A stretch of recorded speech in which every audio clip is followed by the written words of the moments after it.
আসসালামু আলাইকুম। আমন্ত্রণ বাংলাদেশের সংবাদে। আপনাদের সাথে আছি আমরা দুজন, আমি নাজিয়াত শাহরিন এবং আমি রিজওয়ানা ইনফিল। শুরুতে বিআরবি কেবল সংবাদ শিরোনাম।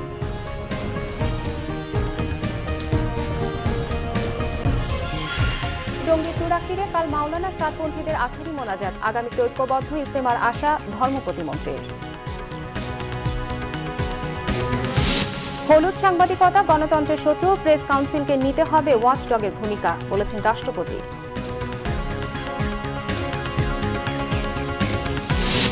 সংসদের মতো সুষ্ঠু হবে উপজেলা নির্বাচনও, দাবি সিইসির। নির্ঘাত পরাজয় জেনেই বিএনপির বর্জন, বললেন ওবায়দুল কাদের। 4 বছর পর লেখক অভিজিৎ হত্যা মামলার চার্জশিট চূড়ান্ত, বরখাস্ত মেজর জিয়া সহ 6 জন অভিযুক্ত, স্বরাষ্ট্র মন্ত্রণালয় অনুমতি দিলেন দাখিল। দেখছিলেন বিআরবি কেবল সংবাদ শিরোনাম। এবারে বিস্তারিত সংবাদ। টঙ্গীর তুরাগতীরে চলছে মাওলানা সাদ অনুসারীদের বিশ্ব ইজতেমা। হেদায়েতি বয়ানের মধ্য দিয়ে দ্বিতীয় দিনের এই ইজতেমায় যোগ দিয়েছেন দেশ বিদেশের মুসল্লিরা। এই ইজতেমার আখেরি মোনাজাত হবে কাল মঙ্গলবার সকাল 10টায়। এদিকে সাদপন্থী তাবলিগ জামায়াতে বাংলাদেশি জিম্মাদার আশরাফ আলী বলেছেন, আদর্শগত মিল না হলে আলাদাভাবে অনুষ্ঠিত হবে বিশ্ব ইজতেমা। টঙ্গীর তুরাগতীরে চলছে মাওলানা সাদ অনুসারীদের ইজতেমা। ফজরের নামাজের পর থেকে ইজতেমায় বয়ান শুরু করেন ভারতীয় মাওলানা মুরসালিন, তর্জমা করেন বাংলাদেশের আব্দুল্লাহ মনসুরি। প্যান্ডেলের ভেতর নিজ নিজ খিত্তায় বসে বয়ান শুনছেন মুসল্লিরা। অনেকের মধ্যে একটু আতঙ্ক সরেছিল, যেহেতু আগের জোরে থেকে একটু গ্যালজাম হয়েছিল, এই জন্য অনেকেই আসতে পারে, উপস্থিত হতে পারে নাই। যে আমাদের মাঠটাকে একটু সমান করে দেন, আর নাইলে আমরা নামাজের মতো এত কষ্ট আর নামাজ পড়া যায় না। আল্লাহর সন্তুষ্টি আর পাপমোচনের আশায় ইবাদত বন্দিগিতে ব্যস্ত মুসল্লিরা। আখিরি মোনাজাতের পর মুসল্লিরা বেরিয়ে পড়বেন দাওয়াতি কাজে। যেভাবে চলাফেরা করা লাগে, যেভাবে মানুষকে বলা কওয়া লাগে, বা যেভাবে হেদায়েত করা লাগে, এই প্রস্তুতি নিয়ে আমরা কিন্তু বাইরে সমস্ত তাবলীগালা আল্লাহর জন্য কাজ করে, আল্লাহ এর করে রিজিকের ফয়সালা করে। আল্লাহ যা কুলে এরা কারোর কাছে হাত পাতে না, কারোর কাছে সওয়াল করে না। হুজুর পাক সাল্লাল্লাহু আলাইহি ওয়াসাল্লাম যে আমল নিয়ে আইছিলেন, সাহাবাদেরকে যে শিক্ষা দিয়েছিলেন, ওই শিক্ষা যাতে সমস্ত বিশ্বের মুসলমানরা পেয়ে যায়, এই হচ্ছে তাবলীগের উদ্দেশ্য। জোবায়ের অনুসারীদের মতোই এ পর্বেও আইন শৃঙ্খলা বাহিনীর পক্ষ থেকে মুসল্লিদের নিরাপত্তায় নেওয়া হয়েছে সর্বোচ্চ ব্যবস্থা। গতকাল একটু বৃষ্টি হয়েছিল এবং এই বৃষ্টির কারণে সদস্য সরকার একদিন পিছিয়ে, অর্থাৎ আগামীকাল সকালবেলা দ্বিতীয় পর্বের যে মোনাজাত, সেটা মোনাজাত হবে। এই মোনাজাতের জন্য যে নিরাপত্তামূলক ব্যবস্থা এবং ট্রাফিক ব্যবস্থা, সেটি আগের যে মোনাজাত হয়েছে সেটির মতনই নেওয়া হয়েছে। এদিকে তাবলিগ জামাতের সাদপন্থীদের আমির আশরাফ আলী বলেছেন, আদর্শগত মিল না হওয়া পর্যন্ত আলাদাভাবেই অনুষ্ঠিত হবে বিশ্ব ইজতেমা। একসঙ্গে তাদের সঙ্গে আমরা বাংলাদেশে ইজতেমা করতে কখনোই রাজি না, কিন্তু আদর্শ ভিন্ন রেখা একসঙ্গে করতে যাওয়া মানেই তো সংঘাতকে ডেকে আনা। আগামীতে দুপক্ষের বিরোধ মিটিয়ে সুষ্ঠু ও সুন্দরভাবে ইজতেমা অনুষ্ঠানের আশা ধর্ম প্রতিমন্ত্রীর। আগামীতে যাতে আমরা ঐক্যবদ্ধভাবে পরস্পরের ভেদাভেদ ভুলে যে টঙ্গীর ময়দানে অতি পূর্বের মতো যে অত্যন্ত আন্তরিকতার সাথে একসাথে ইজতেমাটা করতাম, আল্লাহ তাআলা তোমার কাছে আমি কামনা করি, আমরা কামনা করি, ইজতেমাটাকে সুন্দরভাবে আবারও পূর্বের ন্যায় ঐক্যবদ্ধ করার তৌফিক দান করুন। ইজতেমার সময় বৃদ্ধিতে ইবাদতের পূর্ণ সময় পাবেন বলে মনে করছেন মুসল্লিরা। মুহিবুল্লাহ মুহিব, বাংলা ভিশন, টঙ্গী, গাজীপুর। জাতীয় স্বার্থকে প্রাধান্য দিয়ে বস্তুনিষ্ঠ ও নিরপেক্ষ সংবাদ প্রচারে গণমাধ্যমের সংশ্লিষ্টদের প্রতি আহ্বান জানিয়েছেন রাষ্ট্রপতি মোহাম্মদ আব্দুল হামিদ। এক্ষেত্রে ব্যক্তির মতামতকে প্রাধান্য না দেওয়ার পরামর্শও দেন তিনি। বিকেলে বাংলাদেশ প্রেস কাউন্সিলের উদ্যোগে হোটেল ইন্টারকন্টিনেন্টালে অনুষ্ঠানের আয়োজন করা হয়। সাংবাদিকতায় অবদানের স্বীকৃতি হিসেবে 5 সাংবাদিক ও 2টি গণমাধ্যম প্রতিষ্ঠানকে পদক দেয়া হয়। পুরস্কার বিতরণ করেন রাষ্ট্রপতি মোহাম্মদ আব্দুল হামিদ। তিনি বলেন, বাঙালির সংস্কৃতি ও মুক্তিযুদ্ধের চেতনা বিকাশে গণমাধ্যম যেন কাজ করে তা নিশ্চিত করতে প্রেস কাউন্সিলকে ওয়াচডগের ভূমিকায় অবতীর্ণ হতে হবে। গণতন্ত্রের বিকাশে গণমাধ্যমকে গুরুত্বপূর্ণ অংশ দাবি করে রাষ্ট্রপতি বলেন, হলুদ সাংবাদিকতা গণতন্ত্রের বন্ধু হতে পারে না। উস্কানিমূলক বক্তব্য প্রকাশ থেকে গণমাধ্যমকে বিরত থাকার আহ্বান জানান তিনি। জঙ্গিবাদ, সন্ত্রাসের বিরুদ্ধে তরুণ সাংবাদিকদের মেধা ও যোগ্যতাকে কাজে লাগানোর পরামর্শ দেন রাষ্ট্রপতি মোহাম্মদ আব্দুল হামিদ। জাতীয় স্বার্থকে প্রাধান্য দিয়ে বস্তুনিষ্ঠ ও নিরপেক্ষ সংবাদ প্রচারের পাশাপাশি বাঙালি সংস্কৃতি ও মুক্তিযুদ্ধের চেতনা বিকাশে যাতে এসব প্রতিষ্ঠান কাজ করে তাও নিশ্চিত করতে হবে। এক্ষেত্রে প্রেস কাউন্সিলকে ওয়াচডগের ভূমিকা পালন করতে হবে। গণমাধ্যম, গণতন্ত্র ও উন্নয়ন একে অপরের পরিপূরক, একটি ছাড়া অন্যটি অচল। গণতন্ত্রকে প্রাতিষ্ঠানিক রূপ দিতে পারে সংবাদ মাধ্যম, তবে তা হতে হবে নিয়ম নীতি ও শৃঙ্খলার মাধ্যমে। মিথ্যা, উস্কানিমূলক, হলুদ সাংবাদিকতা কখনোই গণতন্ত্রের বন্ধু হতে পারে না। সংযুক্ত আরব আমিরাতে উপরাষ্ট্রপতি ও প্রধানমন্ত্রী শেখ মোহাম্মদ বিন রশিদ আল মাকতুমের সাথে বৈঠক করেছেন প্রধানমন্ত্রী শেখ হাসিনা। স্থানীয় সময় দুপুরে আবুধাবিতে এই বৈঠক অনুষ্ঠিত হয়। এ সময় দুদেশের স্বার্থ সংশ্লিষ্ট নানা বিষয়ে আলোচনা করেন তারা। প্রধানমন্ত্রী শেখ হাসিনা কন্যা সাইমা ওয়াজেদ পুতুল, পররাষ্ট্রমন্ত্রী ডক্টর AK আব্দুল মোমেন, প্রবাসী কল্যাণ ও বৈদেশিক কর্মসংস্থান প্রতিমন্ত্রী ইমরান আহমদ, বিদ্যুৎ, জ্বালানি ও খনিজ সম্পদ প্রতিমন্ত্রী নসরুল হামিদ বিবু সহ ঊর্ধ্বতন কর্মকর্তারা উপস্থিত ছিলেন। পরে আবুধাবির ক্রাউন প্রিন্স মোহাম্মদ বিন জায়েদ বিন সুলতান আল নাহিয়ানের সঙ্গেও বৈঠক করেন প্রধানমন্ত্রী শেখ হাসিনা। এছাড়া সংযুক্ত আরব আমিরাতের প্রতিষ্ঠাতা রাষ্ট্রপতি স্ত্রী শেখ ফাতিমা বিনতে মোবারক আল কেতবির সাথেও বৈঠক করেন প্রধানমন্ত্রী। বাংলাদেশের উন্নয়নের সহায়তা অব্যাহত রাখার আশ্বাস দেন তারা। প্রধান নির্বাচন কমিশনার KM নুরুল হুদা বলেছেন, একাদশ সংসদ নির্বাচন রেকর্ডে রাখার মতো সুষ্ঠু ও সুন্দর হয়েছে। এজন্য আইন শৃঙ্খলা বাহিনীর সদস্যদের প্রতি কৃতজ্ঞতা প্রকাশ করেছেন তিনি। তার ধারাবাহিকতায় ঢাকা সিটি ও উপজেলা নির্বাচনগুলো সুন্দরভাবে সম্পন্ন হবে বলে আশা করেন তিনি। ঢাকা সিটি কর্পোরেশন নির্বাচন নিয়ে আইন শৃঙ্খলা বাহিনীর সাথে বৈঠকে এসব কথা বলেন CEC। ঢাকা উত্তর সিটির শূন্য মেয়র পদে উপনির্বাচন এবং উত্তর ও দক্ষিণের নতুন 36 ওয়ার্ডে সাধারণ ও সংরক্ষিত কাউন্সিলর পদে নির্বাচনের নিরাপত্তা নিয়ে সোমবার আইনশৃঙ্খলা বিষয়ক সমন্বয় সভা করে কমিশন। এতে প্রধান নির্বাচন কমিশনার KM নুরুল হুদা বলেন, অংশগ্রহণমূলক না হলেও ঢাকা সিটি নির্বাচন প্রতিযোগিতামূলক হবে। এই নির্বাচন যেন প্রশ্নবিদ্ধ না হয় সেদিকে দৃষ্টি রাখতে সংশ্লিষ্টদের নির্দেশ দেন CEC। এবছরে সেই নির্বাচনের সহিংসতার যে চিত্র, সেটা রেকর্ড সংখ্যক মানে রেকর্ডে রাখার মতো একটা সুষ্ঠু এবং সুন্দর পরিবেশে হয়েছে, এটা আমি দাবি করতে পারি প্রকাশ্যে, এর মধ্যে কোনো সন্দেহ নেই। অবশ্যই সেখানে আইনশৃঙ্খলা বাহিনীর সদস্যদের সার্বিক সহযোগিতা ছিল। সেরকমই পরিবেশ অব্যাহত থাকবে এই সিটি কর্পোরেশন নির্বাচনগুলোতে। CEC বলেন, পোলিং এজেন্ট নিয়ে যেসব অভিযোগ পাওয়া যায় তার 98%-এরই সত্যতা থাকে না। পোলিং এজেন্টদের কেন্দ্রে আসতে এবং কেন্দ্রে অবস্থানে যেন বাধা দেওয়া না হয় সেদিকে সতর্ক থাকতে আইনশৃঙ্খলা বাহিনীকে নির্দেশ দেন তিনি। সভা শেষে ব্রিফিংয়ে সচিব হেলাল উদ্দিন আহমদ জানান, সিটি নির্বাচন সুষ্ঠু করতে জাতীয় নির্বাচনের অভিজ্ঞতা কাজে লাগাবে কমিশন। যে নিয়মে আমাদের ভোটের পলিসি নির্ধারণ করা থাকে, আমরা আগের দিন আমাদের কেন্দ্রগুলোতে আমাদের প্রিসাইডিং অফিসার এবং আইনশৃঙ্খলা রক্ষা বাহিনী তারা ভোটের যে প্রয়োজনীয় মালামালগুলো সংগ্রহ করবেন এবং ব্যালট পেপার সংগ্রহ করবেন। ওনারা কেন্দ্রে অবস্থান করবেন এবং ভোটের দিন সকাল 8 ঘটিকা থেকে যথারীতি ভোট গ্রহণ শুরু হবে। সচিব জানান, উপজেলার শেষ 3 ধাপে EVM ব্যবহারের পরিকল্পনা থাকলেও ঢাকা সিটি নির্বাচনে EVM-এ ভোট নেওয়া হবে না। শারমিন ইব্রাহিম, বাংলা ভিশন, ঢাকা। আওয়ামী লীগ সাধারণ সম্পাদক ওবায়দুল কাদের বলেছেন, নাম পরিবর্তন করলেও জামায়াতের আদর্শ অটুট থাকলে একে পরিবর্তন বলা যাবে না। দলের ধানমন্ডি কার্যালয়ের সম্পাদক মণ্ডলীর সভা শেষে তিনি একথা বলেন। ওবায়দুল কাদের বলেন, জামায়াতে বিএনপি তলে তলে একে অন্যের দোসর। জানান, আওয়ামী লীগ সবসময় নীতিগতভাবে জামায়াত নিষিদ্ধের পক্ষে। আওয়ামী লীগ আদালতের রায়ের অপেক্ষায় রয়েছে বলেও জানান তিনি। উপজেলা নির্বাচনে বড় দল অংশ না নেওয়া হতাশাজনক।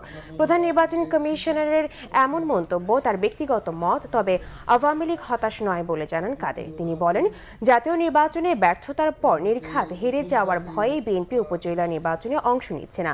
নির্বাচন কমিশনকে উপজেলা নির্বাচন সুষ্ঠুভাবে সম্পন্ন করতে সহায়তার আশ্বাস দেন তিনি। দলীয়ভাবে অংশ না নিলেও বিএনপির অনেকেই স্বতন্ত্র প্রার্থী হবে বলেও দাবি তার। জাতীয় নির্বাচনে দলীয় সিদ্ধান্তের বাইরে বিদ্রোহী প্রার্থী হওয়ায় 2 জনের বিরুদ্ধে শিগগিরই কঠোর ব্যবস্থা নেওয়ার কথাও জানান আওয়ামী লীগ সাধারণ সম্পাদক। আপনি আপনার নাম পরিবর্তন করলেন, আপনার নীতি আদর্শ পাল্টালো না, তাহলে পরিবর্তন কি হলো? এটাকে তো পরিবর্তন বলা চলে না। আওয়ামী লীগের স্ট্যান্ড জামাতের ব্যাপারে এটা নির্ধারিত। আওয়ামী লীগ এখন আদালতের একটা ভার্ডিক্ট এখানে সিদ্ধান্তের দিকে নিয়ে যেতে পারে, কিন্তু আমরা তো আদালতের এখানে একটা অন্তরা আছে, একটা বাধা আছে। সে ভার্ডিক্টটা এলে তারপরে আমরা কি সিদ্ধান্ত না, দেখুন, অপেক্ষা করুন। আলোচ্য বিষয় মুক্তমানা লেখক, ব্লগার ও প্রকাশক অভিজিৎ রায় হত্যা 4 বছর পর সে মামলা চার্জশিট চূড়ান্ত করেছে পুলিশের কাউন্টার টেররিজম ইউনিট। এটি অনুমোদনের জন্য পাঠানো হয়েছে স্বরাষ্ট্র মন্ত্রণালয়ে। অনুমোদন মিললে আদালতে জমা দেওয়া হবে বলে জানিয়েছেন মনিরুল ইসলাম। মামলার মূল পরিকল্পনাকারী বরখাস্ত মেজর জিয়া সহ 6 জনকে আসামি করা হয় চার্জশিটে। সোমবার সকালে ডিএমপি মিডিয়া সিটিটিসির প্রধান জানান, ব্লগার অভিজিৎ হত্যার মূল পরিকল্পনাকারী সেনাবাহিনী চাকরিচ্যুত মেজর জিয়া। তার নেতৃত্বে 11 জন এই হত্যাকাণ্ড ঘটায়। আসামিদের মধ্যে 5 জনের নাম পরিচয় না পাওয়ায় বাকি 6 জনের নামে চার্জশিট দেওয়া হয়েছে। গ্রেফতার হওয়া আসামিদের মধ্যে মুকুল গোয়েন্দা পুলিশের সাথে বন্দুকযুদ্ধে নিহত হয়। আসামি সাইমন, সোহেল ও আরাফাত আদালতে স্বীকারোক্তিমূলক জবানবন্দিও দিয়েছে। 2015 সালের 26 ফেব্রুয়ারি অমর একুশে গ্রন্থমেলা চলাকালে ঢাকা বিশ্ববিদ্যালয়ের টিএসসি এলাকায় নৃশংসভাবে কুপিয়ে হত্যা করা হয় অভিজিৎকে। এ সময় তার স্ত্রী ডাক্তার রাফিদা আহমেদ বন্যাও মারাত্মকভাবে আহত হন।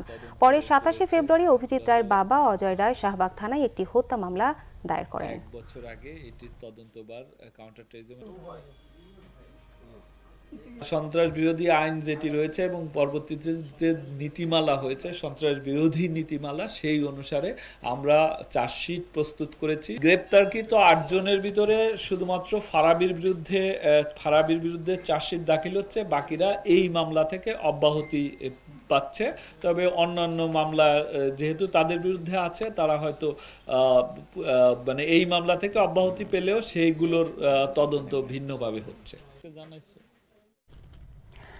ডাকসু নির্বাচনকে কেন্দ্র করে দাবি দেওয়ার নামে কিছু ছাত্র সংগঠন খোলা পানিতে মাছ শিকারের ষড়যন্ত্র করছে বলে মনে করছেন ঢাকা বিশ্ববিদ্যালয়ের pro VC doctor Mohammad Samad.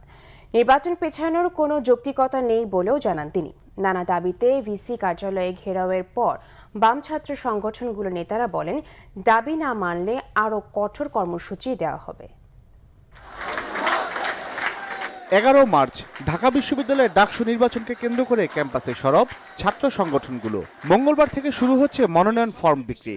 তাই অন্যান্য সংগঠনগুলোর মতো নানা কর্মসূচির মাঝেও নির্বাচন নিয়ে ব্যস্ত বাংলাদেশ ছাত্রলীগ। 25 তারিখ পর্যন্ত যেহেতু লাস্ট ডেট, তো 25 তারিখের আগে আমরা কিনবো, সেটা নেত্রীর সাথে পরামর্শ করে আমরা করব। তবে ছাত্রদল নেতারা বলছেন, তাদের দাবি দেওয়া এখনো পূরণ না হলেও নির্বাচন নিয়ে ইতিবাচক ভাবনা তাদের। নির্বাচন কমিশন পুনর্গঠন করা হবে এবং টেকসই সহাবস্থানের জন্য একটি নির্দিষ্ট সময় পর্যন্ত ডাকসু নির্বাচন পিছিয়ে দিয়ে পুনঃ তফসিল ঘোষণা করবে, এটাই আমার প্রত্যাশা করি।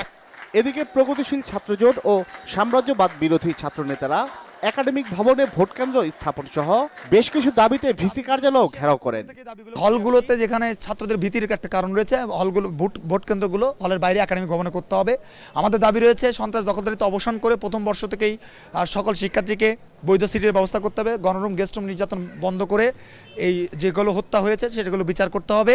আমরা তাই হুঁশিয়ার দিয়ে বলতে চাই, অবিলম্বে শিক্ষার্থীদের এই দাবিগুলোকে মেনে নিন।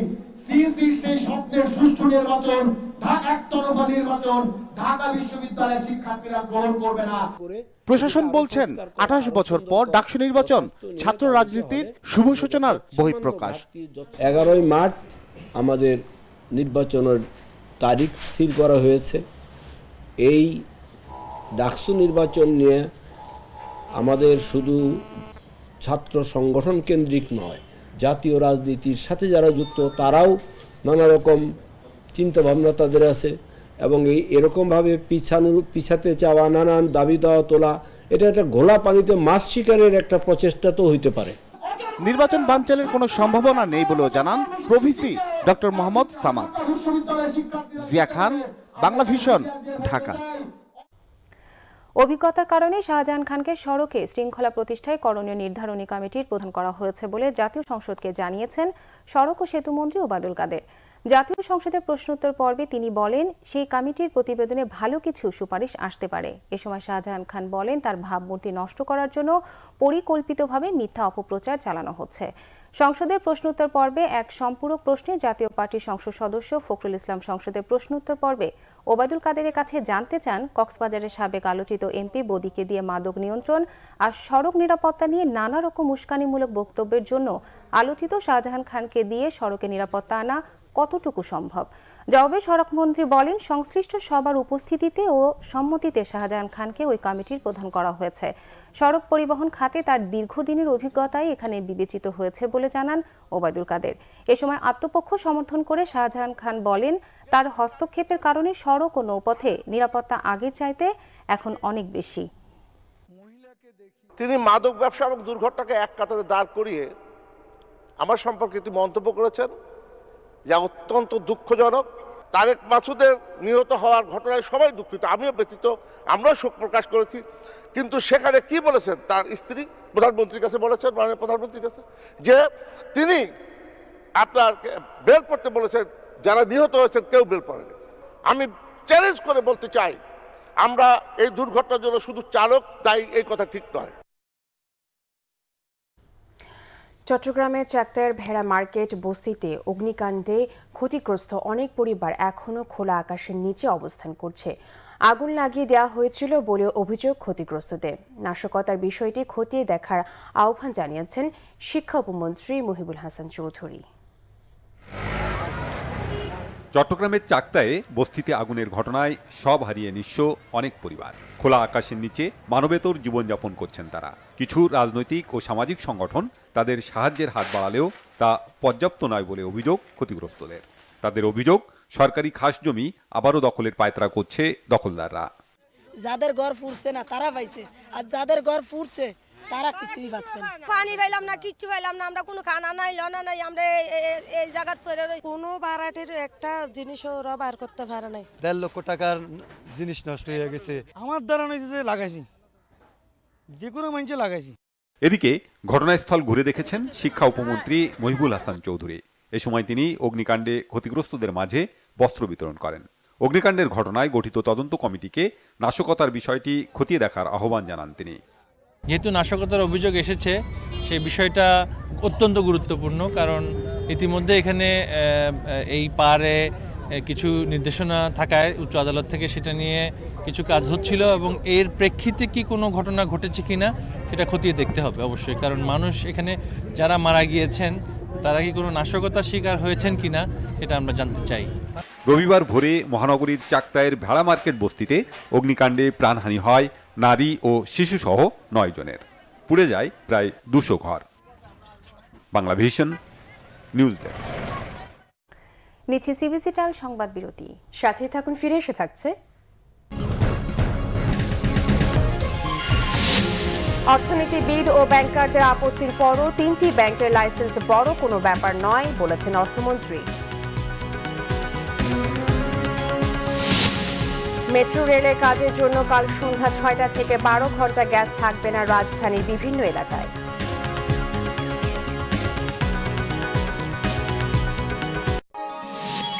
আপনারা দেখছেন বাংলা ভিশন সংবাদ।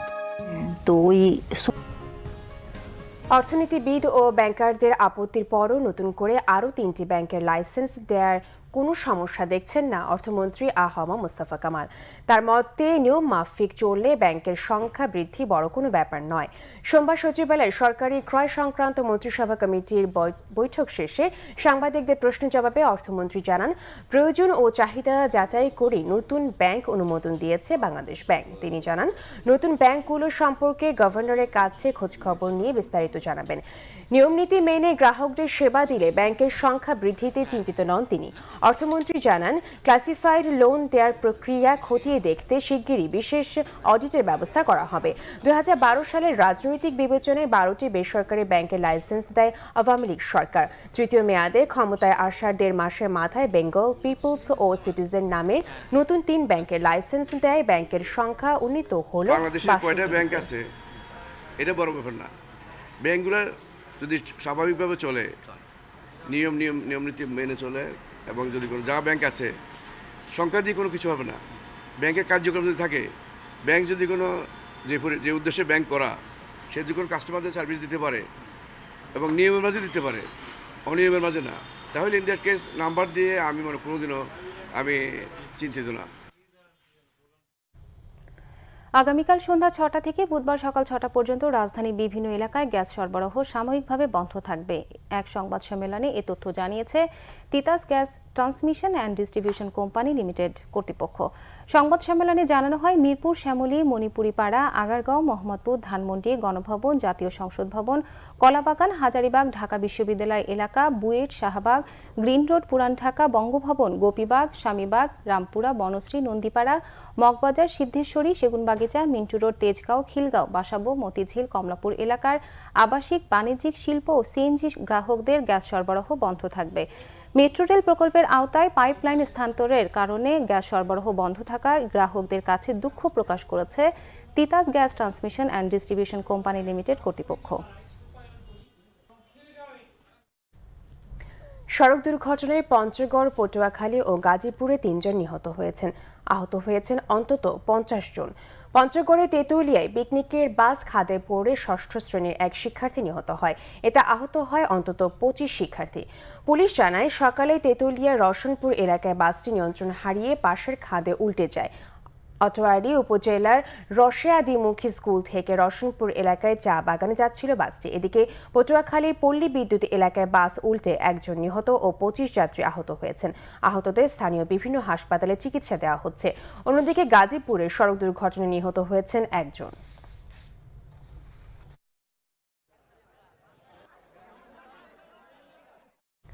ঠাকুরগাঁওয়ের হরিপুরে বিজেপি গ্রামবাসী সংঘর্ষে নিহতের ঘটনায় তদন্ত প্রতিবেদন পেলে দোষীদের বিরুদ্ধে ব্যবস্থা নেওয়ার আশ্বাস দিয়েছেন সংস্থাটির মহাপরিচালক মেজর জেনারেল মোহাম্মদ শাফিনুল ইসলাম। দুপুরে স্থানীয় সার্কিট হাউসের সভাকক্ষে সাংবাদিকদের সাথে মতবিনিময় তিনি বলেন, ১২ ফেব্রুয়ারির ঘটনা সবার জন্য অনাকাঙ্ক্ষিত। তদন্ত কমিটির রিপোর্ট পেলে যারাই দায়ী হোক না কেন দোষীদের বিরুদ্ধে ব্যবস্থা নেওয়ার আশ্বাস দেন তিনি। সীমান্ত পাহারার কাজে বিজেপির সাথে সাংবাদিক সহ সবার সহযোগিতার আহ্বান জানান শাফিনুল ইসলাম। ভবিষ্যতে যেন এই ধরনের কোনো ঘটনা না ঘটে, সেই জন্য এলাকাবাসী এবং বিজেপি উভয়ই সতর্ক থাকবে এবং আমরা বিজেপি তরফ থেকে উচ্চ পর্যায়ের একটি তদন্ত কমিটি গঠন করেছি এই বিষয়ে তদন্ত করার জন্য এবং এই তদন্তের সুপারিশ অনুযায়ী আমরা প্রয়োজনীয় ব্যবস্থা ভবিষ্যতে গ্রহণ করব। বেসরকারি টেলিভিশন চ্যানেল বাংলাভিশন পরিদর্শন করেছেন আইএসপিআর এর একটি প্রতিনিধি দল। সন্ধ্যায় বীরউত্তম সিআর দত্ত রোডে বাংলাভিশন কার্যালয় ঘুরে দেখেন ৭ সদস্যের প্রতিনিধি দলটি। নতুন দায়িত্ব নেওয়ার পর গণমাধ্যম কর্মীদের সঙ্গে সম্পর্ক আরও সুদৃঢ় করতে অফিসগুলো পরিদর্শন করেন আইএসপিআর এর পরিচালক লেফটেন্যান্ট কর্নেল আবদুল্লাহ ইবনে জায়েদ। সশস্ত্র বাহিনীর সংবাদ সংগ্রহে সাংবাদিকরা যেসব প্রতিবন্ধকতার শিকার হন তা সংশ্লিষ্টদের সঙ্গে আলাপের মাধ্যমে সমাধানের আশ্বাস দেন আইএসপিআর এর পরিচালক। এ সময় বাংলাভিশনের head of news Mostafa Firoz ও advice news doctor Abdul Hai Siddique উপস্থিত ছিলেন। আইএসপিআর এর ঊর্ধ্বতন কর্মকর্তারাও এ সময় উপস্থিত ছিলেন। জাতীয় সংসদ নির্বাচনে ভোট কেন্দ্রে সহিংসতার 4টি মামলায় হবিগঞ্জ জেলা বিএনপি সাধারণ সম্পাদক জি.কে. গৌস সহ 14 জনকে কারাগারে পাঠিয়েছে আদালত। দুপুরে জেলা ও দায়রা জজ মোহাম্মদ আমজাদ হোসেনের আদালতে জি.কে. গৌস সহ বিএনপির 37 নেতাকর্মী জামিনের আবেদন করেন। এ সময় আদালত জি.কে. গৌস সহ 14 জনের জামিন নামঞ্জুর করেন। একাদশ জাতীয় সংসদ নির্বাচনে বিএনপির প্রার্থী হিসেবে প্রতিদ্বন্দ্বিতা করেন জি.কে. গৌস। নির্বাচনের দিন বিভিন্ন ভোট কেন্দ্রে সহিংসতার অভিযোগে 4টি মামলা করা হয়। এসব মামলায় উচ্চ আদালত থেকে আগাম জামিন দেন জি.কে. গৌস সহ 37 জন। জামিন থেকে আজ নিম্ন আদালতে হাজির হন তারা। এ সময় আদালত প্রাঙ্গণে বিক্ষোভ করে বিএনপি ও অঙ্গ সংগঠনের নেতাকর্মীরা। এদিকে গাইবান্ধায় নাশকতার মামলায় রামচন্দ্রপুর ইউনিয়ন পরিষদের চেয়ারম্যান মোহাম্মদ রফিকুল ইসলাম ও একজন গ্রাম পুলিশ সহ 32 জনকে কারাগারে পাঠিয়েছে আদালত। জমে উঠেছে কিশোরগঞ্জের কুড়িখাই মেলা। প্রায় 800 বছর ধরে চলে আসছে এই মেলা। ধর্ম বর্ণ নির্বিশেষে সব শ্রেণী পেশার মানুষের মিলন মেলায় পরিণত হয়েছে এই মেলা। কিশোরগঞ্জের কটিয়াদী উপজেলার কুড়িখাই জায়গায় হযরত শাহ শামসুদ্দিন বুখারী রহমতুল্লাহ আলাইহি এর বার্ষিক উরুস শরীফ উপলক্ষে প্রতি বছর বসে এই মেলা। বিনোদনের জন্য এ মেলায় রয়েছে নাগরদোলা, চরকি সহ নানা আয়োজন। শুধু স্থানীয়রাই নয়, দেশের বিভিন্ন প্রান্তের মানুষ ছুটে আসেন এ মেলায়। দীর্ঘ 7 বছর পর এখন আবার মেলাতে আসলাম, আমার খুবই ভালো লাগতেছে। অনেক কিছু খেলনা আছে, আমি কিনতে এসেছি। প্রচলন আছে এলাকার নতুন জামাই কুড়িখাই মেলা থেকে শ্বশুর বাড়িতে মাছ কিনে না নিয়ে গেলে জামাইকে মাছ খাওয়ানো হয় না। সে কারণে এ মেলায় বিভিন্ন ধরনের বড় বড় মাছ নিয়ে আসেন বিক্রেতারা। অনেক মানুষ আসে, আমরা বড় মাছ কিনে নেয়। নতুন জামাইরা এসে শ্বশুর বাড়িতে মাছ নেওয়া যায় এবং শ্বশুর বাড়ির থেকে আবার সেই মাছ জামাইয়ের বাপের বাড়িতে নেওয়া যায়। আয়োজকরা জানান, বহু পুরনো এ মেলার বেশ খ্যাতি ও ঐতিহ্য রয়েছে। কিশোরগঞ্জ থেকে রিজার্ভ পুলিশ এবং থানার স্টাফ এবং গ্রাম চৌকিদার এবং স্থানীয় ভলান্টিয়ার হিসাবে আমাদের মেলার নিরাপত্তা কায়েম করি। Bangla vision news desk. দেশের অর্থনৈতিক অঞ্চল কর্তৃপক্ষের নিয়ম কানুন ও শর্তাদি পালনের ভিত্তিতে চূড়ান্ত লাইসেন্স দেওয়া হয়েছে কিশোরগঞ্জ ইকোনমিক জোন লিমিটেডকে। এ উপলক্ষে আজ রাজধানী বঙ্গবন্ধু আন্তর্জাতিক সম্মেলন কেন্দ্রে আয়োজিত অনুষ্ঠানে জানানো হয়, কিশোরগঞ্জ ইকোনমিক জোন কিশোরগঞ্জ জেলার পাকুন্দিয়ার ভৈরব কিশোরগঞ্জ মহাসড়কের দুপাশে 91.63 একর জমির ওপর প্রতিষ্ঠিত। এছাড়াও জোনটিতে সরকার নির্দেশিত সকল অবকাঠামো ও সুবিধাসমূহ সহ থাকবে। এতে প্রধান অতিথি ছিলেন প্রধানমন্ত্রী কার্যালয়ের মুখ্য সমন্বয়ক মোহাম্মদ আবুল কালাম আজাদ। বিশেষ অতিথি ছিলেন ভূমি মন্ত্রণালয়ের ভারপ্রাপ্ত সচিব মাকসুদুর রহমান পাটোয়ারি, নিটন নিলয় গ্রুপের chairman Abdul Matlub Ahmed, vice chairperson Selima Ahmed MP, Kishoreganj economic zone লিমিটেডের ব্যবস্থাপনা পরিচালক আব্দুল মুসাব্বির আহমেদ, প্রকল্প প্রধান মোস্তফা সাজ্জাদ হাসান সহ গণ্যমান্য ব্যক্তিরা। অনুষ্ঠানে সভাপতিত্ব করেন বাংলাদেশ অর্থনৈতিক অঞ্চল বেজার নির্বাহী চেয়ারম্যান পবন চৌধুরী।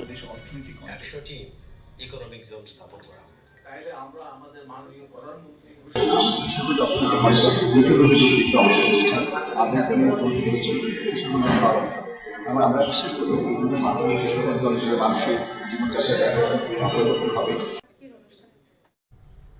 ব্যবসা বাণিজ্য সহ আরো কিছু খবর নিয়ে এখন একটি ডেস্ক রিপোর্ট। দুপুরে কেরানীগঞ্জের পানগাঁও অভ্যন্তরীণ কন্টেইনার পোর্ট পরিদর্শন করেন নৌ পরিবহন প্রতিমন্ত্রী খালিদ মাহমুদ চৌধুরী। পরে এক মতবিনিময় সভায় তিনি পোর্টের সমস্যাগুলো চিহ্নিত করে দ্রুত সমাধানের আশ্বাস দেন। এ সময় অন্যান্যদের মধ্যে উপস্থিত ছিলেন চট্টগ্রাম বন্দরের chairman rear admiral Zulfiqar Aziz, নৌ পরিবহন মন্ত্রণালয়ের অতিরিক্ত সচিব আব্দুল কুদ্দুস খান সহ গণ্যমান্যরা। মহাত্মা গান্ধীর 150তম জন্মবার্ষিকী উদযাপন উপলক্ষে ভারতের মোটর র্যালি ঢাকায় পৌঁছেছে। এ উপলক্ষে ঢাকাস্থ ভারতীয় দূতাবাসে একটি অনুষ্ঠানের আয়োজন করা হয়। এতে ভারতের ভারপ্রাপ্ত হাই কমিশনার ডক্টর আদর্শ সহায়কা, ভারতের সড়ক মন্ত্রণালয়ের অতিরিক্ত সচিব শম্ভু সিং ও কলামিস্ট সৈয়দ আবুল মকসুদ বক্তব্য রাখেন। এছাড়া বাংলাদেশের বিভিন্ন প্রান্তের গান্ধী ভক্তরা এতে অংশ নেন। আগামীকাল আখাউড়া আগরতলা সীমান্ত দিয়ে মোটর র্যালিটি ভারত ফিরবে। আন্তর্জাতিক মাতৃভাষা দিবসের আলোচনা হয়েছে কাকরাইলে বঙ্গবন্ধু ডিপ্লোমা প্রকৌশলী পরিষদের কেন্দ্রীয় কমিটির উদ্যোগে। এতে প্রধান অতিথি ছিলেন বঙ্গবন্ধু পরিষদের সাধারণ সম্পাদক ও আওয়ামী লীগের প্রধান উপদেষ্টা ডক্টর এস.এ. মালেক। আরও বক্তব্য রাখেন শফিকুর রহমান এমপি, অধ্যাপক ডক্টর জিয়া রহমান, অধ্যাপক ডক্টর এ.জে.এম. শফিকুল আলম, অধ্যাপক ডক্টর তরুণ গোস্বামী, শাহে আলম মুরাদ সহ অনেকে। অনুষ্ঠানে সভাপতিত্ব করেন বঙ্গবন্ধু ডিপ্লোমা প্রকৌশলী পরিষদের সভাপতি আব্দুর রব ভূঁইয়া। রাজধানীতে আকিজ ফুড অ্যান্ড বেভারেজ লিমিটেডের পান্থপথ অফিসে অনুষ্ঠিত হল ফ্রুটিকা ইসলামিক জিনিয়াস 2018 পুরস্কার বিতরণী অনুষ্ঠান। প্রতিযোগিতায় প্রথম, দ্বিতীয় ও তৃতীয় স্থান অধিকারীর হাতে যথাক্রমে 5 লাখ, 2 লাখ ও 1 লাখ টাকার চেক তুলে দেন আকিজ গ্রুপের প্রতিষ্ঠাতা চেয়ারম্যান শেখ আকিজ উদ্দিনের সহধর্মিণী মনোয়ারা বেগম। এছাড়া চতুর্থ থেকে দশম স্থান অধিকারীদের প্রত্যেকের হাতে 25,000 টাকা সমমূল্যের চেক হস্তান্তর করা হয়। অনুষ্ঠানে অন্যদের মধ্যে ছিলেন আকিজ ফুড অ্যান্ড বেভারেজের chief information officer Mohammad Nasim Naushad, GM Mohammad Mahbub Alam সহ আকিজ গ্রুপ এবং এটিএন বাংলার ঊর্ধ্বতন কর্মকর্তারা। দেশের শীর্ষস্থানীয় টিএমটি বার উৎপাদনকারী প্রতিষ্ঠান জিপিএস ইস্পাতের উদ্যোগে প্রকৌশলীদের নিয়ে ময়মনসিংহে আঞ্চলিক সম্মেলন হয়েছে। সন্ধ্যায় শহরতলি দীঘার কান্দায় আসপাড়া প্রশিক্ষণ কেন্দ্রে অনুষ্ঠিত সম্মেলনে জিপিএস ইস্পাতের head of marketing and sales Galib Mohammad সর্বাধুনিক কোয়ান্টাম টেকনোলজি সমৃদ্ধ জিপিএস ইস্পাতের নতুন প্ল্যান্ট সম্পর্কে আলোচনা করেন। বক্তব্য রাখেন বাংলাদেশ কৃষি বিশ্ববিদ্যালয়ের প্রধান প্রকৌশলী Shahin Islam Khan, Mymensingh planners and designers association অ্যাসোসিয়েশনের সভাপতি জনাব মসলিউদ্দিন আহমেদ, সেক্রেটারি সজল চন্দ্র জিপিএস ইস্পাতের বিপণন ও বিক্রয় বিভাগের উপমহাব্যবস্থাপক দীপক দত্ত সহ অনেকে। শিক্ষক, শিক্ষিকা, অভিভাবক ও শিক্ষার্থীদের অংশগ্রহণে রাজধানীর বনশ্রী শাখার স্ট্যামফোর্ড ইন্টারন্যাশনাল স্কুলের বাৎসরিক প্রীতি সম্মেলন হয়েছে। স্কুলের প্রধান উপদেষ্টা ফরাজি হসপিটালের চেয়ারম্যান ডাক্তার আনোয়ার ফরাজি ইমন, আওয়ামী লীগ নেতা এম.এ. আকরাম মুকুল, আলমগীর হোসেন, সৈয়দ আজমুল হক, জাহিদ আহমেদ বাবু, মীর কামাল হোসেন এতে উপস্থিত ছিলেন। বিভিন্ন প্রতিযোগিতারও আয়োজন করা হয় এতে। Bangla vision news desk. আবারও নিচ্ছি সিবিসি টাইমস সংবাদ বিরতি, সাথেই থাকুন। ফিরে এসে থাকছে ভারতীয় 4 সেনা সহ 9 জন নিহতের মধ্যে দিয়ে জম্মু কাশ্মীরে জঙ্গিদের সাথে 17 ঘন্টার বন্দুকযুদ্ধ শেষ। প্রিমিয়ার ক্রিকেট লিগ শুরু 8 মার্চ, 25 ফেব্রুয়ারি থেকে টি20 টুর্নামেন্ট।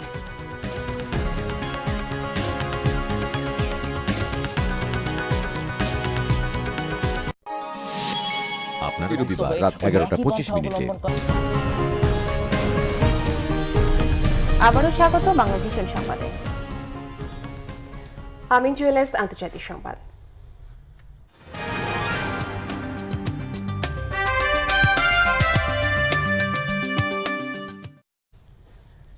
ভারতীয় 4 সেনা ও 1 পুলিশ সহ 9 জন নিহতের মধ্য দিয়ে ভারত নিয়ন্ত্রিত জম্মু কাশ্মীরে শেষ হলো আইনশৃঙ্খলা বাহিনীর সাথে জঙ্গিদের 17 ঘণ্টার রক্তক্ষয়ী বন্দুকযুদ্ধ। সেনা অভিযানে নিহত হয়েছে পুলওয়ামা হামলার মূল হোতা কামরান সহ 3 জঙ্গি। বৃহস্পতিবারে জঙ্গি হামলার রেশ কাটতে না কাটতে সোমবার আবারও রক্তাক্ত হল কাশ্মীর। জম্মু ও কাশ্মীরের পিংলান এলাকার একটি বাড়িতে জঙ্গিদের আত্মগোপনের খবর পেয়ে রবিবার গভীর রাতে অভিযান চালায় আইনশৃঙ্খলা বাহিনী। সে সময় জঙ্গিরা তাদের লক্ষ্য করে গুলি ছুড়ে পাল্টা আঘাত করে সেনা ও পুলিশ। এতে উভয় পক্ষের মধ্যে ছড়িয়ে পড়ে বন্দুকযুদ্ধ। এক পর্যায়ে জঙ্গি হামলায় নিহত হয় 1 মেজর সহ 4 জওয়ান। হাসপাতালে নেওয়ার পর মৃত্যু হয় 1 পুলিশ সদস্যের। সংঘর্ষের মাঝে পড়ে প্রাণ হারায় 1 বেসামরিক নাগরিকও। এছাড়া আহত হয়েছে বেশ কয়েকজন। এর আগে বৃহস্পতিবার জম্মু কাশ্মীরে জঙ্গি হামলায় প্রাণ হারান আধা সামরিক বাহিনীর অন্তত 46 সদস্য। পাকিস্তানে চলমান অর্থনৈতিক সংকটের মধ্যে দেশটিতে $20 বিলিয়ন মার্কিন ডলারের বিনিয়োগ চুক্তিতে সই করেছে সৌদি আরব। 2 দিনের রাষ্ট্রীয় সফরে রবিবার সন্ধ্যায় সৌদি যুবরাজ মোহাম্মদ বিন সালমান পাকিস্তানে পৌঁছলে 2 দেশের মধ্যে এই চুক্তি স্বাক্ষরিত হয়। এর আগে সৌদি যুবরাজকে লাল গালিচা সংবর্ধনার মধ্য দিয়ে স্বাগত জানান পাকিস্তানের প্রধানমন্ত্রী ইমরান খান। পরে নিজেই গাড়ি চালিয়ে যুবরাজকে প্রধানমন্ত্রী বাসভবনে নিয়ে যান ইমরান খান। সেখানে গার্ড অফ অনার দেওয়া হয় তাকে। পরে যৌথ সংবাদ সম্মেলনে সৌদি যুবরাজ বলেন, সামনের দিনে পাকিস্তান খুব গুরুত্বপূর্ণ দেশ হবে, তাই এর অংশ হওয়ার নিশ্চয়তা চায় সৌদি আরব। সে সময় পাক প্রধানমন্ত্রী ইমরান খান বলেন, পাকিস্তানের খারাপ সময়ে সৌদির সময় মতো বন্ধুর মতো হাত বাড়িয়েছে, এর জন্য সৌদিকে ধন্যবাদ জানান তিনি। 2 দেশের মধ্যে তেল, প্রযুক্তি, পেট্রোলিয়াম, খনিজ ও বিদ্যুৎ সহ অন্যান্য বিষয়ে পরস্পরকে সহযোগিতার চুক্তি স্বাক্ষরিত হয়েছে। এদিকে সৌদি যুবরাজের সফরকে ঘিরে ইসলামাবাদে নেওয়া হয়েছে কড়া নিরাপত্তা। পাকিস্তানের পর ভারত ও চীনে সফরে যাওয়ার কথা রয়েছে যুবরাজের। ক্লেমন খেলার সংবাদ। টঙ্গী তুরাগ তীরে কাল মৌলানা সাদপন্থীদের আখেরি মোনাজাত, আগামীতে ঐক্যবদ্ধ ইজতেমার আশা ধর্ম প্রতিমন্ত্রী। হলুদ সাংবাদিকতা গণতন্ত্রের শত্রু, প্রেস কাউন্সিলকে নিতে হবে ওয়াচডগের ভূমিকা, বলেছেন রাষ্ট্রপতি। সংসদের মতো সুষ্ঠু হবে নির্বাচন, দাবি সিইসি। নির্ঘাত পরাজয় জেনেই বিএনপি